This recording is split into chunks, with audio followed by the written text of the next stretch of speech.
Hello friends, welcome to Dhana Tamil cooking. இன்னைக்கு நம்ம சேனல்ல என்ன பார்க்க போறோம்னா ரொம்பவே டேஸ்டா ஒரு 10 நிமிஷத்துல செஞ்சிடலாம்.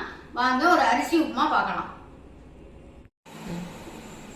இப்போ வாங்க அரிசி உப்புமா செய்யறதுக்கு நான் 2 டம்ளர் அரிசி எடுத்திருக்கேன். அதை இப்போ 1 மணி நேரம் ஊற வச்சு நல்லா தண்ணியை வடிகட்டிட்டு ஒரு வெள்ளை துணியில் போட்டு உணர்த்திட்டு மிக்சியில் போட்டு இடிச்சுக்குவேன். எப்படி செய்யலாம் என்னன்னு பார்க்கலாம். இப்போ இதை நம்ம 1 மணி நேரம் ஊற வச்சுக்கலாம். ஒரு 4-5 கழுவு கழிட்டு ஊற வச்சுக்குவோம். இப்போ நம்ம ஊற வச்ச அரிசியை நல்லா நான் ஒரு காட்டன் துணியில் போட்டு நல்லா ஈரத்தையெல்லாம் ட்ரை ஆனோன்னு அள்ளியிருக்கேன். இப்போ மிக்சி சாரில் போட்டு இடிச்சுக்குவோம்.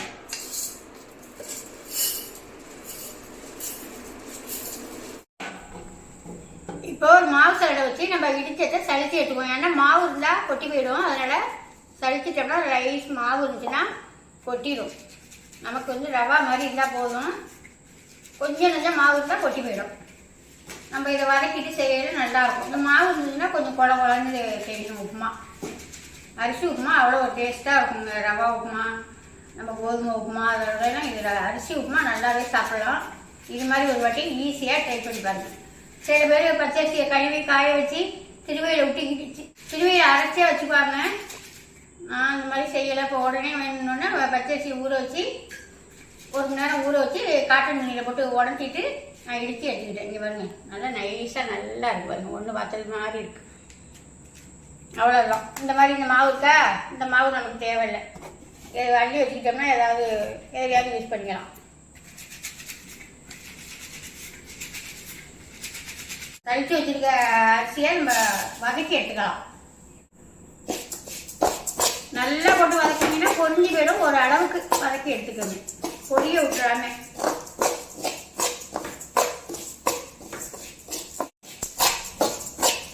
நல்லாவே வதக்கிட்டேன். இப்போ எடுத்துக்கலாம். ஈரப்பதம் நல்லா இருந்துச்சுன்னா எடுத்துக்க வேண்டியதான். அவ்வளோதான். இதுக்கு மேலே விட்டோம்னா பொரிஞ்சு போகும்.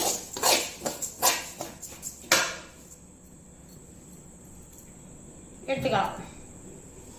இப்போ அதே சட்டியை வச்சு இதுக்கு எண்ணெய் கொஞ்சம், அந்த அரிசி உப்புமாவுக்கெல்லாம் எண்ணெய் கொஞ்சம் கூட தான் ஊற்றணும். கொஞ்சம் அதிகமாகவே ஊற்றிக்குவோம்.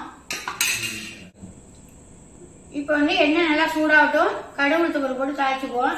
இது வந்து நான் இப்போ வந்து கோல்டு வினர் எண்ணெயில் தான் நான் செய்கிறேன். தேங்காய் எண்ணெயில் செஞ்சீங்கன்னா, வீட்டில் ஆட்டின தேங்காய் எண்ணெய் இருக்குல்ல, அந்த எண்ணெயில் செஞ்சீங்கன்னா ரொம்பவே நல்லாயிருக்கும். நான் கொஞ்சோண்டு வேணால் லாஸ்ட்டில் ஊற்றிக்கிறேன். எண்ணெய் நல்லா சூடாகிடுச்சு. 1 ஸ்பூனு வெள்ளை உளுந்து, 1 ஸ்பூன் கடுகு போட்டுங்க. கடுகு நல்லா பொரியட்டும். ஒரு 2 ஸ்பூன் கடலைப்பருப்பு எடுத்துருக்கேன், அதையும் போட்டுங்க. எல்லாமே நல்லா பொரிஞ்சு நல்லா செவந்து வரட்டும்.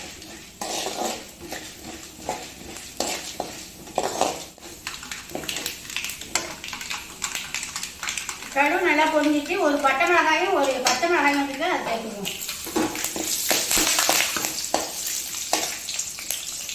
பெரிய வெங்காயம் ஒரு 4 வெங்காயம் இருந்துச்சுன்னா அதையும் சேர்த்துக்கணும். மாசத்துக்கு ஒரு கருவேப்பிலை. இதை நல்லா வதக்கிடுவோம். நல்லா ஒரு கல் உப்பு போட்டு வதக்கணும்னா நல்லா வதக்கணும்.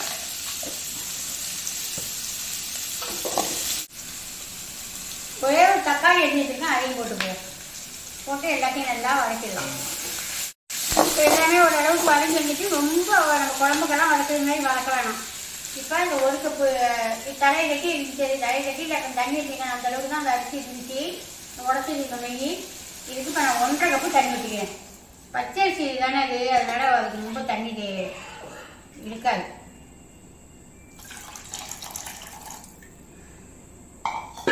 இப்போ இதுக்கு தேவையான உப்பை போட்டு கொதி வரட்டும்.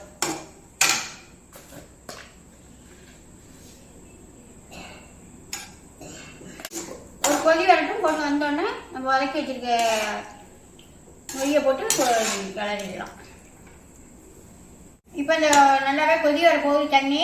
இப்போ நம்ம கொட்டி கிண்டி விட்டுடலாம். நல்லா தலைப்பட்டு கொதிச்சுன்னா நம்ம கொட்டினோம்னா கட்டி விழுந்துடும். அதனால் கொதி வர்ற பக்குவத்தில் நம்ம கொட்டி கிண்டி விட்டுடலாம்.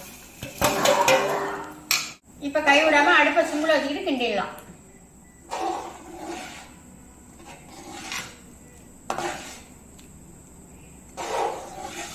கிண்டி விட்டு நல்லா உப்பெல்லாம் போதுமானு பார்த்துட்டு கிண்டி விட்டு சிம்மில் வச்சு நல்லா மூடி கிண்டிங்கன்னா நல்லா பொல நல்லா கை விடாமல் கிண்டி விட்டு கட்டி பட்டி போய்டும். நல்லா அடுப்பை சிம்மில் வச்சுக்கிட்டு கிண்டி விட்டு நல்லா மூடி வச்சு கிண்டி எடுத்துக்குவோம். நல்லா பொல சூப்பராக வருங்க. நல்லாவே ரெடி ஆகிடுச்சு பாருங்க. இந்த மாதிரி சட்டியில் ஒட்டாமல் வரணும். நல்லா அடுப்பு சிம்மில் வச்சு கிண்டினோம்னா சூப்பராக ரெடி ஆகிடும். நல்லா ஆறுனுச்சுன்னா நல்லா பொலன்னு இருக்கும். அரிசி உப்புமா யாருக்குமே பிடிக்காதுன்னு இல்லை, எல்லாருக்குமே பிடிக்கும். உப்புமா பிடிக்காதவங்களுக்கு அனைத்து பேருக்குமே அரிசி உப்புமானா பிடிக்கும். ரெடி ஆனோன்னு காட்டு. இன்னும் செத்த நேரம் இருக்கணும், இருக்கட்டும். இப்போ உப்புமா நல்லாவே ரெடி ஆயிடுச்சு.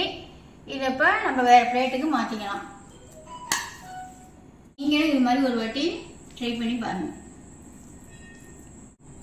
தேங்காய் எண்ணெய் ஊற்றி செய்யுங்க. தேங்காய் எண்ணெய் இல்லைன்னாலும் தேங்காய் எண்ணெய் இல்லைன்னாலும் நம்ம தேங்காய் கூட நீங்கள் திருவி வேணால் போட்டுக்கலாம். நான் தேங்காய் எண்ணெய் கொஞ்சமாக ஊற்றிருக்கேன் லாஸ்ட்டில். அதான் ஃப்ரெண்ட்ஸ், அரிசி உப்புமா செஞ்சாச்சு. இப்போ சாப்பிட்டு பார்த்துக்கலாம். சூப்பராகவே நல்லாவே வந்திருக்கு. நீங்களும் ஒரு வாட்டி இது மாதிரி ட்ரை பண்ணி பார்த்துட்டு எப்படி இருக்குன்னு கமெண்ட்டில் சொல்லுங்கள். பாய் பாய்.